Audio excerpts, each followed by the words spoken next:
السلام علیکم ورحمۃ اللہ وبرکاتہ۔ بیت الخلاء کے اندر جا کے وضو کرتے ہوئے دعائیں وغیرہ کس طرح پڑھی جائے، یہ ہم سے ہماری ایک بہن نے سوال کیا ہے۔ تو سوال میں سب سے پہلی بات تو یہ ہے کہ اگر آپ کسی ایسی جگہ پہ ہے کہ جہاں پہ بیت الخلاء الگ بنا ہوا ہے اور غسل خانہ الگ ہے، یہ دو الگ الگ جگہیں ساتھ ساتھ بنی ہوئی ہیں، بیت الخلاء ایک طرف ہے اور غسل خانہ ایک الگ طرف ہے، دونوں کے دروازے الگ ہیں، دونوں میں داخلے کا مقام الگ ہے، تو وہاں اگر آپ غسل خانے کے اندر جا کے وضو کر رہے ہیں تو دعا پڑھنے میں کوئی حرج نہیں ہے، آپ بڑے آرام سے دعا پڑھ سکتے ہیں بلا کسی حرج کے۔ شہر میں جب ہم آ جاتے ہیں تو شہروں میں ہمیں آنے کے بعد اس طرح کے بیت الخلاء نظر آتے ہیں کہ جن کی تین قسمیں بنتی ہیں۔ پہلے تو وہ جو خاص ہوتے ہیں ہمارے عام استنجا وغیرہ کے استعمال کے ہوتے ہیں، ان واش روموں کے اندر جانے کے بعد جب ہم دیکھتے ہیں تو ایک استنجا کا مقام بنا ہوا تھا اور اس کے ساتھ ہاتھ وغیرہ دھونے کے لیے ایک واش بیسن لگا ہوا ہوتا ہے، تو واش بیسن پہ آ کے وضو کیا جاتا ہے۔ تو اس جگہ پہ واش بیسن پہ آ کے جب آپ وضو کر رہے ہوں گے تو دعا پڑھنا مطلقاً مکروہ ہے۔ پہلی صورت جہاں بالکل الگ جگہ بنی ہوئی ہے غسل کی، وہاں جا کے وضو کرو تو بالکل جائز ہے۔ اور اگر آپ ایسی جگہ پہ چلے گئے ہو کہ جہاں واش بیسن لگا ہوا ہے WC یا کموڈ کے ساتھ اور صرف واش بیسن لگا ہوا ہے، وہاں اگر آپ وضو کر رہے ہو تو وہاں پہ جا کے دعائیں پڑھنا مکروہ ہے۔ اس کے بعد ہم آتے ہیں تیسری صورت یہ بنے گی کہ آپ ایسے غسل خانے کے اندر ہیں کہ جس میں WC یا کموڈ کی ایک جگہ ہے، ایک واش بیسن لگا ہوا ہے اور تیسری چیز اس کے اندر ایک نہانے کی جگہ بنی ہوئی ہے۔ اب یہ دیکھیں گے کہ اس کی جو دو قسمیں ہیں وہ یہ ہیں کہ ایک تو وہ نہانے کی جگہ ہے جس کو کسی ایکلیرک کی دیوار کے ذریعے سے یا شیشے کی دیوار کے ذریعے سے پلاسٹک کا کچھ استعمال کر لیا گیا ہے، یا ہمارے ہاں جو آج کل پلاسٹک کے کرٹنز چل رہے ہیں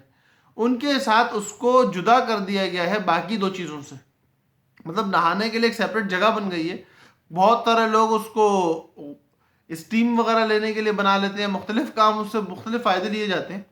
تو اگر اس طرح کی الگ کی ہوئی جگہ ہے کہ جہاں بدبو نہیں آتی ہے،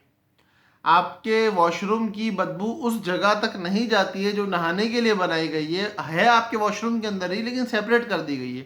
وہاں جا کے اگر آپ وضو وغیرہ کر رہے ہو تو وہاں پہ بھی دعا پڑھنا آپ کے لیے جائز ہے۔ لیکن جو ہمارے اکثر واش روموں کے اندر معاملہ ہوتا ہے کہ نہانے کی جگہ WC اور یا کموڈ جو بھی ہو اور اس کے ساتھ ہمارا واش بیسن، یہ تینوں ایک ساتھ ایک ہی جگہ پہ بغیر کسی چیز کا فاصلہ کیے ہوئے لگی ہوئی ہیں، تو اس جگہ پر دعا کا پڑھنا مکروہ ہے۔ اب دعاؤں سے محرومی کا سبب بن رہا ہے، یہ مکروہ ہو رہا ہے، اور ہم لوگ دعا نہیں پڑھیں گے تو لازم بات ہے ہم لوگ محرومی کا باعث ہو گئی ہمارے لیے۔ تو اس محرومی سے بچنے کے لیے فقہا یہ فرماتے ہیں کہ آپ زبان کی حرکت سے دعا پڑھو گے تو مکروہ ہے، لیکن اگر آپ زبان کو حرکت دیے بنا صرف اور صرف دعا کا تصور کر لیتے ہو کہ اگر آپ ہاتھ دھو رہے ہو، کلی کر رہے ہو، ناک میں پانی ڈال رہے ہو تو ہمیں مختلف دعائیں ملتی ہیں ان چیزوں کی، ان کو پڑھ رہے ہو، یا پھر ایک جو ہمیں مسنون دعا ملتی ہے کہ اللہم اغفر لی ذنبی ووسع لی فی داری وبارک لی فی رزقی، درمیان وضو کی، اللہم اجعلنی من التوابین وجعلنی من المتطہرین، یہ ایک دعا ملتی ہے۔ یہ وہ دعائیں ہیں جو مسنون دعائیں ہیں۔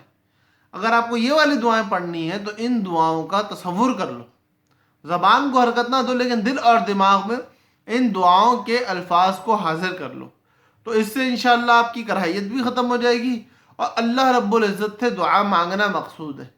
تو جب ہمارے دل میں یہ تصور ہوگا، ان چیزوں کی طلب ہوگی، تو انشاءاللہ اللہ پاک اس طلب کو ضرور پورا کریں گے۔